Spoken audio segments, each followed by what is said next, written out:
Good afternoon, and thank you all for joining us today. My name is Chelsea Corkins, and I'm the president of the Graduate Student Assembly. Before we begin, please help me in thanking the Heidi Tidy Brass Quintet for their performance.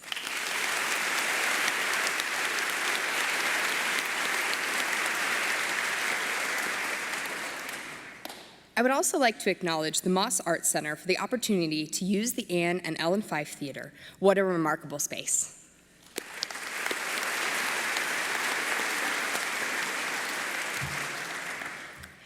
I am greatly honored to represent the graduate student body at this significant event in the life of our university, President Sands' inaugural State of the University address. In October of 2014, we welcomed President Sands and Dr. Laura Sands to campus as he was inducted as the 16th president of Virginia Tech.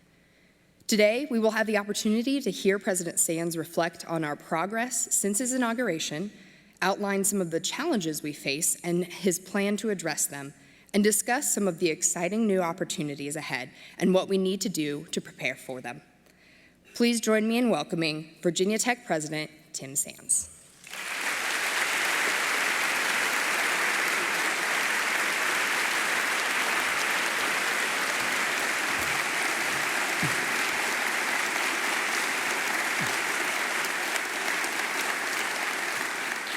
Good afternoon, and thank you, Chelsea. And thanks also to the Heidi Tidies for their invigorating welcome. And thank you all for being here this afternoon. I know classes have been in session for a few weeks, but let me take this opportunity to officially welcome you to our 2016 fall semester. And welcome to all of you who are joining us remotely in Roanoke, the National Capital Region, and on your laptops and mobile devices everywhere. I'm pleased to welcome the rector of our Board of Visitors, Jim Chapman, and our provost, Thanasis Rakakis, along with members of the university's leadership team.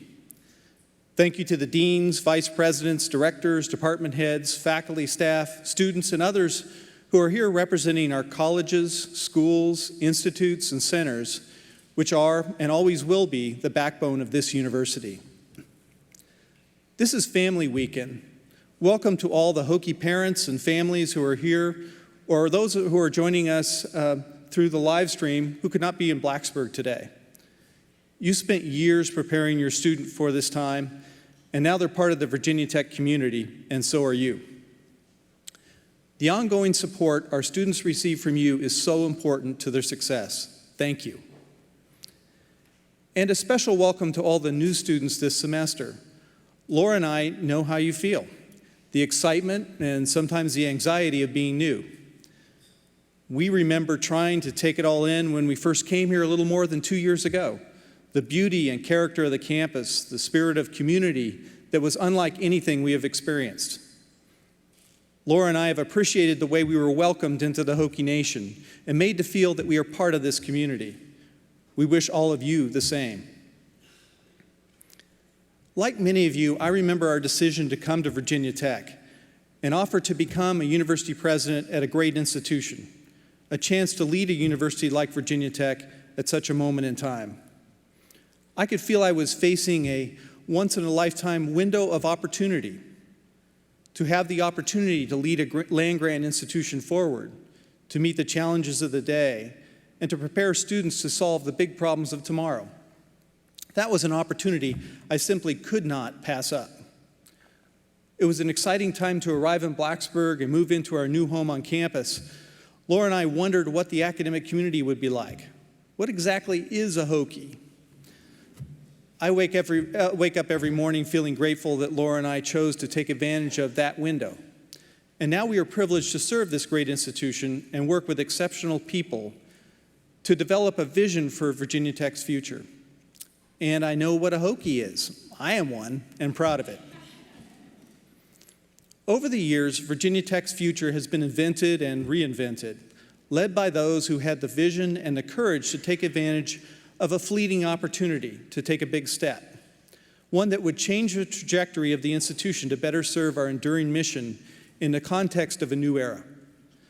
The university itself was founded because of the Morrill Act, which authorized the sale of federal land to fund new colleges, and created a window of opportunity for the Virginia legislature to charter a new school, the Virginia Agricultural and Mechanical College in Blacksburg. Virginia Tech became a university because President T. Marshall Hahn saw a window of opportunity to transition from a mostly male, mostly white military college to a comprehensive state university. In fact, he felt so strongly that he described it as feeling like opportunity was hitting you over the head every morning. More than 25 years ago, we had a window of opportunity to create the Virginia Tech Transportation Institute. Today, we are a leading test site for autonomous vehicle development, and as one of 6 FAA-authorized sites, the Virginia Tech Mid-Atlantic Aviation Partnership has made history by partnering with Project Wing to have the first ever campus testing of drone-delivered burritos.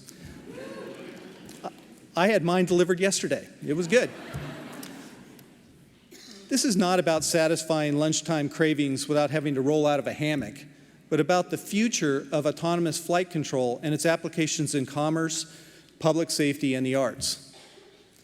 Before my arrival, we had a window of opportunity to develop a partnership to save the Hotel Roanoke, a landmark in a city that was facing economic challenges with a workforce trained for a declining industry. 20 years later, the hotel and conference center have had a cumulative $600 million impact on the region and created a new window of opportunity for Roanoke. In 2003, we were presented with an opportunity to join the Atlantic Coast Conference, and we took it. Our student athletes, athletic programs, and fans are still experiencing the benefits of that bold move.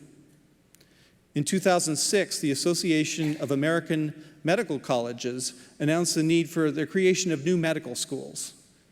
Less than a year later, Virginia Tech and Carilion announced plans to create a medical school and research institute.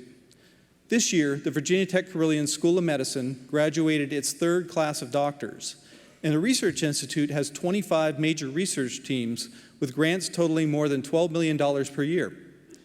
The VTC is set to become Virginia Tech's 9th college, and along with the Research Institute, will form the core of a new health sciences and technology campus in a developing Roanoke Innovation Corridor.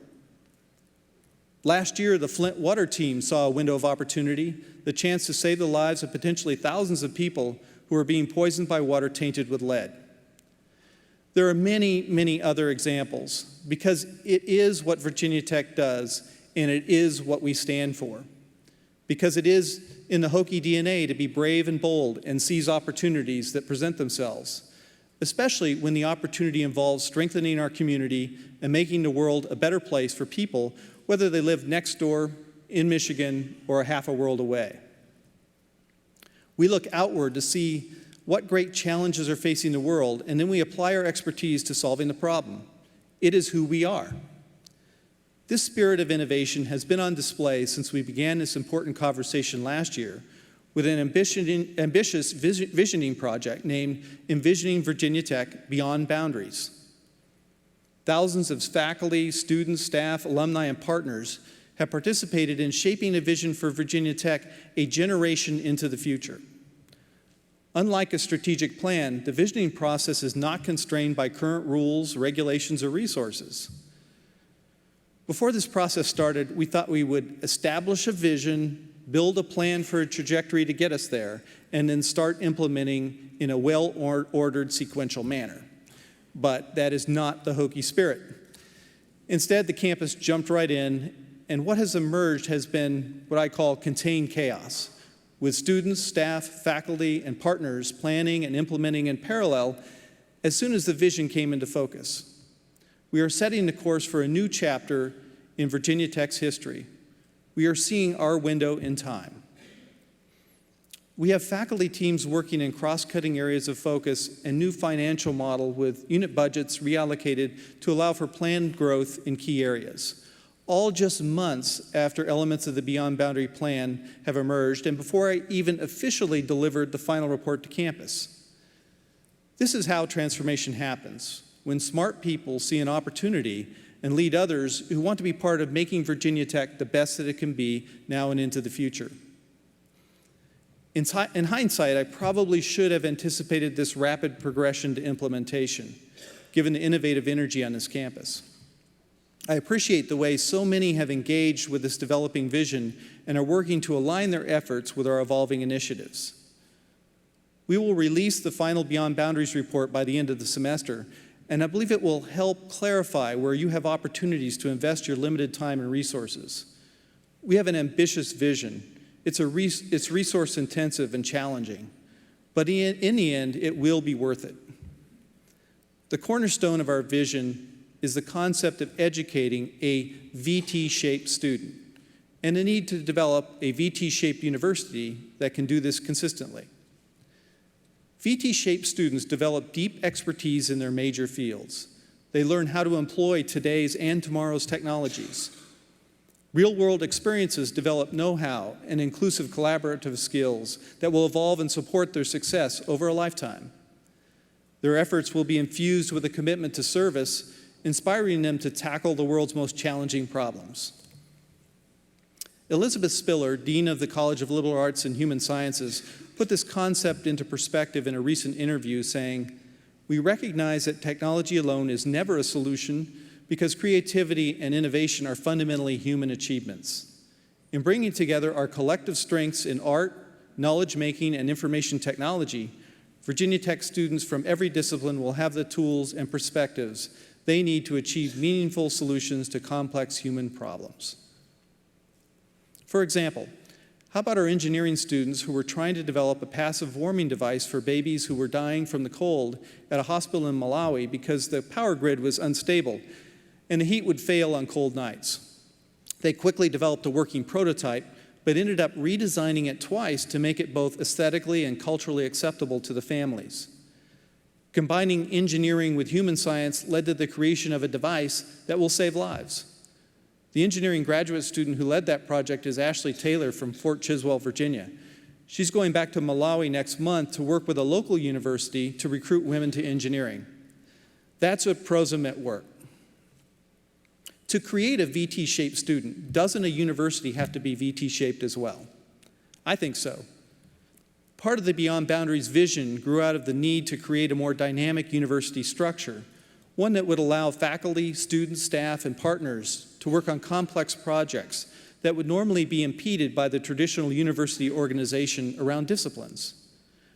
While our faculty are, in many ways, purpose and impact-driven entrepreneurs, universities themselves are not designed for continuous and rapid change.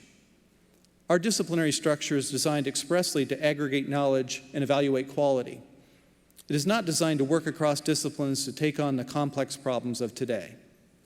Now, that hasn't stopped our faculty in the past as they intuitively negotiate collaborations to maintain their positions at the frontier of knowledge, a frontier that generally exists between the traditional disciplines. A generation ago, Virginia Tech was a pioneer in designing institutes to allow interdisciplinary research to thrive. Yet another open window that we took advantage of. Increasingly, though, the frontiers are transdisciplinary, not just between 2 or 3 disciplines, but across many disciplines, in some cases spanning the breadth of the university. And while we experiment with structures that lower barriers for transdisciplinary research, we also recognize that developing VT-shaped students requires a transdisciplinary approach to education and engagement. As in the VT-shaped student, we must cross the T while preserving the vertical I of the evolving disciplines, and we must strengthen the V that represents experiential learning.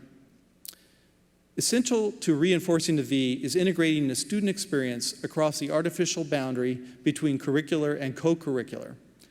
Virginia Tech's Division of Student Affairs is taking steps in this direction by designing intentional learning opportunities that build the capabilities needed to become VT-shaped.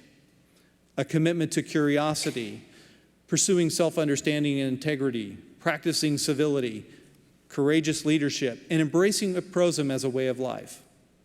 Perhaps this is why our Division of Student Affairs was named one of the most promising places to work in student affairs by the Center for Higher Education Enterprise.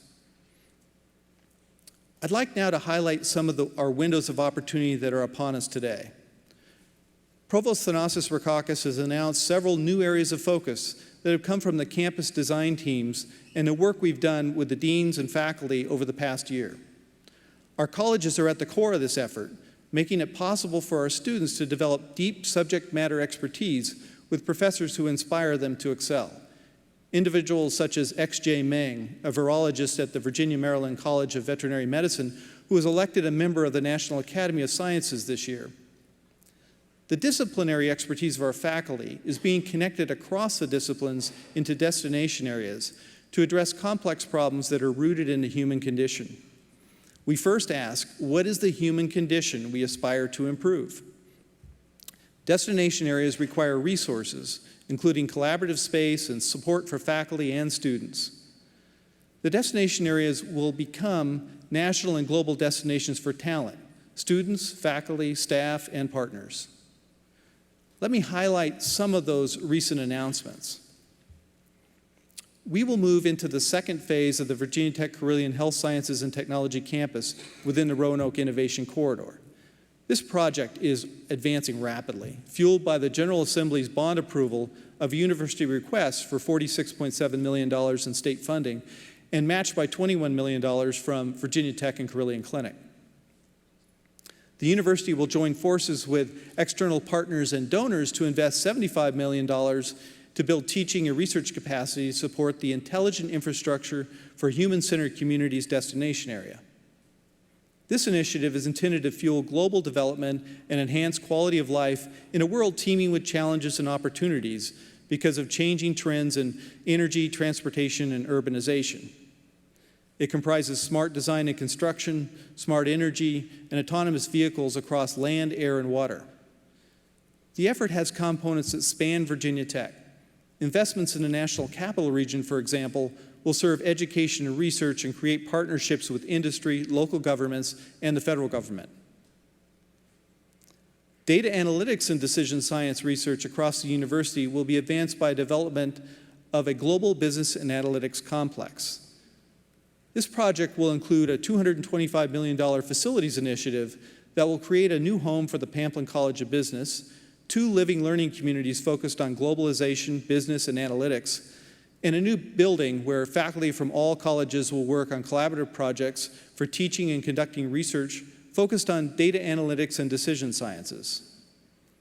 Our faculty has identified the nexus of complex decision-making and high-dimensional big data as an area where Virginia Tech can be a global leader. This differentiating work builds on existing world-leading interdisciplinary work from many university programs, including the Biocomplexity Institute, the Discovery Analytics Center, the School of Public and International Affairs, and the Computational Modeling and Data Analytics curriculum. The project will have a strong presence in the National Capital Region, the largest decision hub in the world, creating a unique integrated learning space that truly spans across our campuses and supports our outreach and engagement mission with government, industry, and nonprofit organizations. We will develop a creativity and innovation district in Blacksburg that will leverage existing arts programs and facilities, including this Moss Arts Center, the Institute for Creativity and Technology, the School of Performing Arts, Theater 101, and the School of Visual Arts. It will also include Squires Student Center, Newman Library, the Donaldson Brown Graduate Life Center, the Media Building, and the Media Building Annex. The Intercultural Engagement Center in Squires, which added 3 new cultural centers this year, is in a great position to contribute its ideas and energy to the district.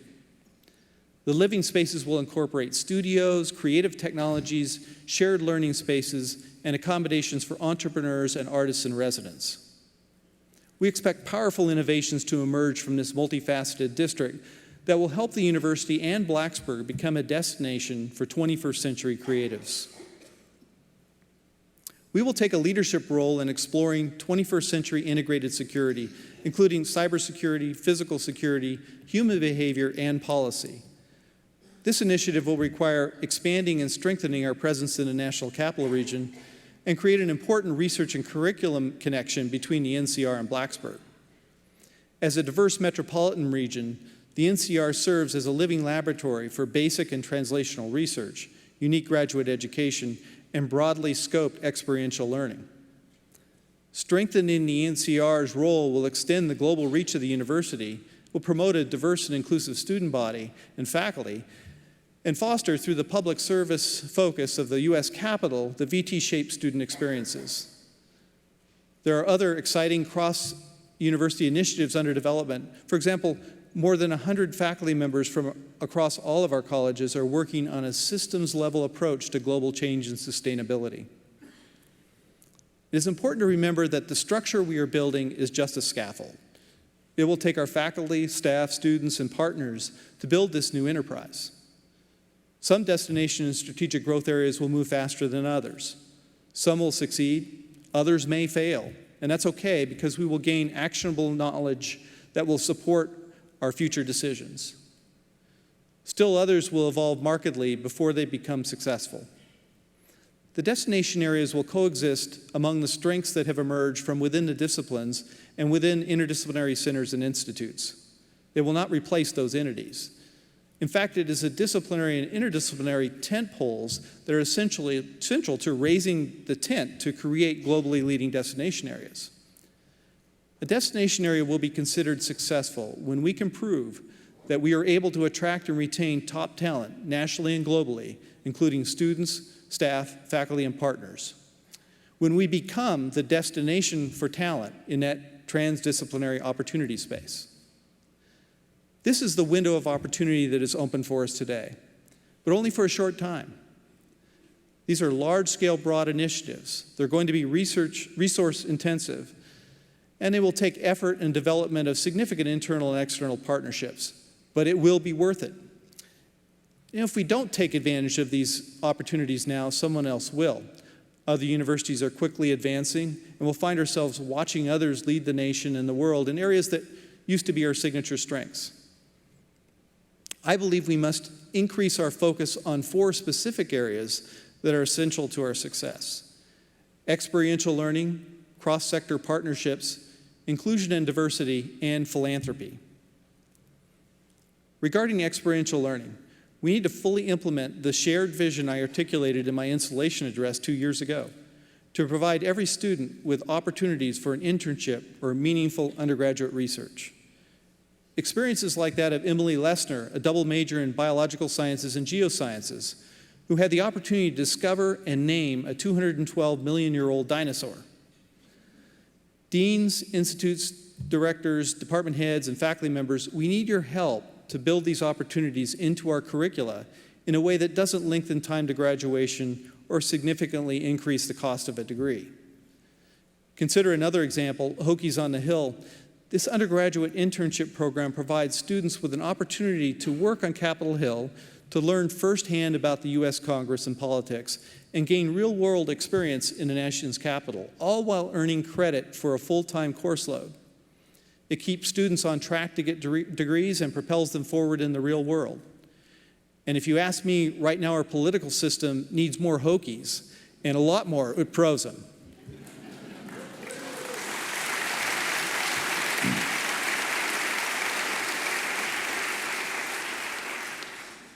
We must also expand our opportunities to study abroad, such as the faculty-led programs in the College of Natural Resources and Environment, where students can study the impact of climate change in the Dominican Republic and Antarctica, or sustainability issues in Panama and Costa Rica, while also earning undergraduate or graduate credit. We are also fortunate to have the Steger Center for International Scholarship in Switzerland, which serves as our European campus center. Our students need mobility and portability that allows them to remain engaged with their coursework wherever in the world they happen to be. We must continue to strengthen and grow living learning communities because the impact of the lives of our students is clear. Students in these residential communities are more likely to graduate, have higher GPAs, and develop stronger relationships with faculty and staff. Currently, 37% of our students on campus live in these communities. We need to increase that to greater than 60%. We also need to provide experiential leadership opportunities. The Order of the Gavel is here with us today. I don't know where exactly you are. Raise your hand. But you're spread out, I'm sure. The Order includes all of the leaders of our student organizations. Their new members will be officially inducted later today. This leadership experience will have an impact on their lives for years to come. We've also seen the value of these opportunities in the Corps of Cadets, Greek life, and intercollegiate athletics, where this year's average team GPA was 3.09, and our NCAA graduation success rate was 88%. We need to develop deep cross-sector partnerships. I believe that the resilience and growth of Virginia Tech and all research universities will depend on the degree to which we can form deep and enduring partnerships with other universities and with institutions representing other sectors, industry, government, and foundations. These partnerships enrich our research portfolio, they provide vehicles for societal impact, and lower barriers for our students as they enter the world economy. The challenges of today, cancer, climate change, feeding the world, you name it, they cannot be solved by a single person or even a single institution working alone. Partnering is about attracting talent, joining complementary strengths, and working synergistically to lower barriers. Virginia Tech is good at this and getting better every day. I could mention many examples, but the partnership we've had with Carilion Clinic for the past 7 years is front and center today. With joint investments by Carilion Clinic, Virginia Tech, and the Commonwealth of Virginia, we have created one of the most innovative medical schools in the country, as well as a research institute that has rocketed to the upper echelons of biomedical science in just a few short years. And partnerships with other universities will be necessary to take on the big problems. Partnerships such as the new Molecular Sciences and Software Institute, which will be led by Virginia Tech with $19 million in funding from the National Science Foundation. We must accelerate our efforts to become more inclusive and diverse. Thanks to the work that has been underway across the university, led by a dedicated group of advocates, we've made good progress over the past 20 years. We've laid an excellent foundation for the establishment of inclusion and diversity as a permanent, integral part of our community through Inclusive VT. Inclusive VT has become our institutional and individual commitment to UTPROSM in the spirit of community, diversity, and excellence. Our academic community is being enriched with a greater variety of perspectives, lived experiences, and aspirations. This year, an LGBTQ Resource Center, an American Indian and Indigenous Community Center, and a Hispanic Latino Cultural Center joined the Black Cultural Center and Multicultural Center as welcoming spaces for all students at Virginia Tech. A new strategic growth area, equity and social disparity in the human condition, recognizes the important role of the issues of difference in research and curriculum and across other destination areas. Virginia Tech can become a destination area for scholarship in diversity and inclusion. I greatly appreciate the work of Minna Pratt-Clark, our Vice President for Strategic Affairs and Vice Provost for Inclusion and Diversity. Minna joined us this year, and she's been able to articulate the connection between UTPROSM, inclusion and diversity, and the cross of the T in the VT-shaped student. Inclusive VT, now entering its 3rd year, is starting to attract attention. This summer, we were one of 10 U.S. institutions recognized by Insight into Diversity magazine as a diversity champion college. And earlier this month, the magazine presented Virginia Tech with a 2016 Higher Education Excellence in Diversity Award. Also earlier this month, I had the pleasure of accepting on behalf of Virginia Tech the Edward Boucher Legacy Award for commitment to diversity and excellence in doctoral education at Howard University. That said, our community has a long way to go. We have improved the climate here, but we have not moved far enough or fast enough. I'm proud that we are being recognized for our commitment to inclusion and diversity, but now we have to go beyond commitment to action. While we are driven in part by the ideals of equity and by a demographic imperative, we also must remember that we are preparing our students for an increasingly complex and interdependent world. Our motto at UTPROSM cannot be fully lived without intercultural competence and empathy. This work will not be delegated to committees. It belongs to each one of us, beginning first and foremost with me. It is my responsibility, and I'm committed to advancing inclusion and diversity every day. It's time for everyone to be an advocate, and there's no time to waste. Our goals include a student population that is sufficiently diverse that every student organization, class project group, or research group includes individuals whose lived experiences are different than those in the majority, whether that is a product of race, ethnicity, nationality, gender identity, family income, or first-generation status. Diversity makes for deeper conversations and stronger solutions. Philanthropic support is part of the lifeblood of a university. In the 20th century, we talked about these resources as being the margin of excellence. Today, they are an essential part of our base operating budget. These funds provide scholarships for students and endowments that lure and retain faculty talent. They bring us state-of-the-art facilities and exciting new academic programs. I'm pleased that we were able to announce in July that in the 2015-16 fiscal year, we exceeded $100 million in new gifts and commitments for the first time in Virginia Tech's history. It's a great milestone, but we're going to need to do even better. As I mentioned earlier, we have some of the most engaged alumni on the planet, but the percentage of those who give, about 9%, ranks near the bottom of our peers. Our goal is to increase that number to 22% by 2022, our 150th anniversary. Financing our future will require creativity and new thinking. We greatly appreciate the support we've received from the Commonwealth. We're fortunate in Virginia to have strong bipartisan political support for higher education, but the simple fact is that we need to further diversify our financing beyond state support. We're not able to continuously raise additional revenue through student tuition, nor should we want to. If we want to increase access for qualified Virginia students, we must become more affordable, not less. While philanthropy is part of the solution, we must look carefully at all of our operations and subsidies to ensure that we are efficient and that we are leveraging our internal investments to reduce the cost of education. This will take a beyond boundaries approach, as the solutions are to be found in partnerships and collaborations across units. As we grow our faculty body in the next few years, it is a great opportunity to enrich our research enterprise and increase our research expenditures by strengthening strategic partnerships.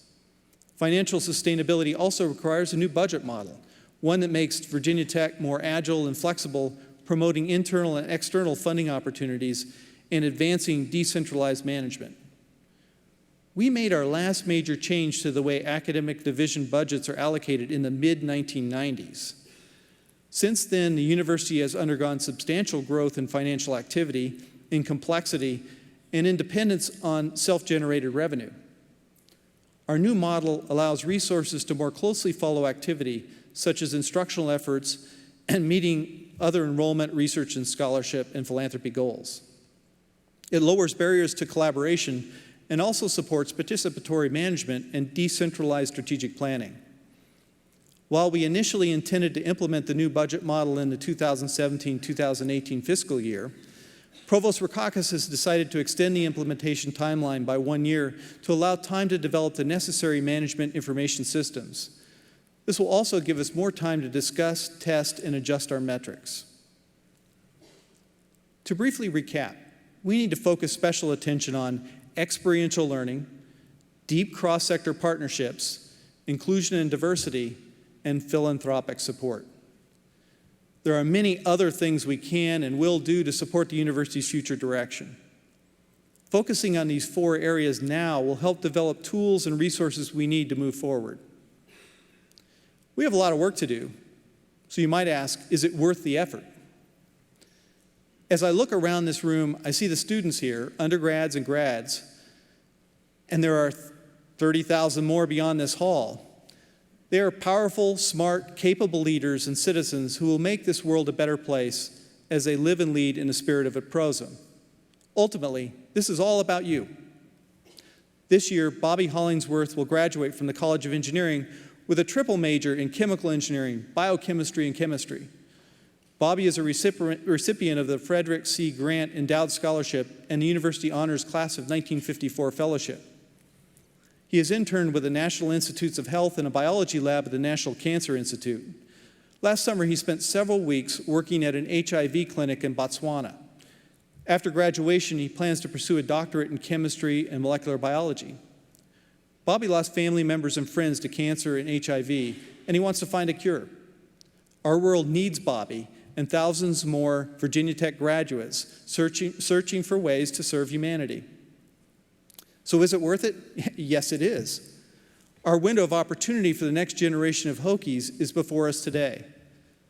The potential for Virginia Tech to advance as a national and global leader has never been greater. We are as strong as we have ever been, and we're growing stronger. What does our history and tradition call us to do? Where does our spirit of innovation and entrepreneurship lead us? What is the best way to honor the spirit of prosim that I may serve? We cannot afford to miss this window of opportunity during the short time it is open for us. This is our moment. This is our century. And today I believe there is no better place to be in higher education than right here, right now. The window is open for us now, and we're going to do what Hokies know how to do best.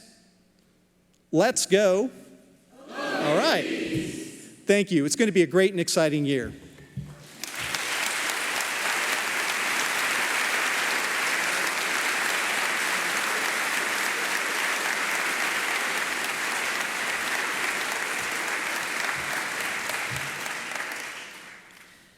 Thank you for those inspiring words, President Sands. I'm Chris Saunders, and I'm proud to be here representing the undergraduate student body. As the class of 2018 president, my classmates and I came to Virginia Tech the very same fall that President Sands and Dr. Laura Sands began their freshman year.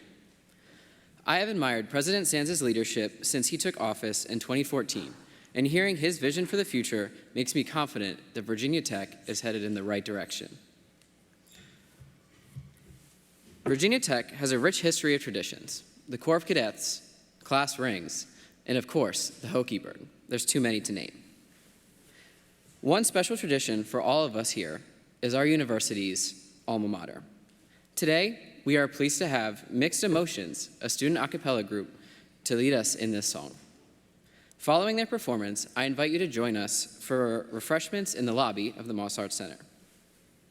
On behalf of the Virginia Tech community, I would like to formally thank you for attending the State of the University address, and at this time, please welcome Mixed Emotion and join them in singing our alma mater.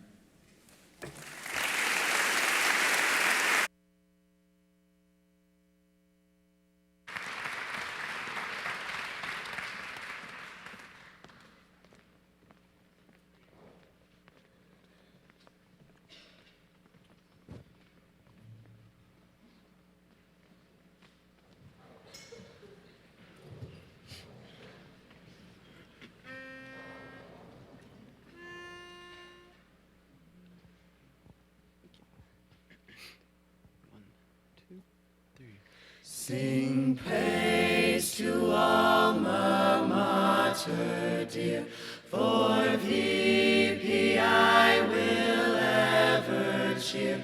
Come lift your voices, swell the song, our loyalties to her belong. So stand and sing, all hail to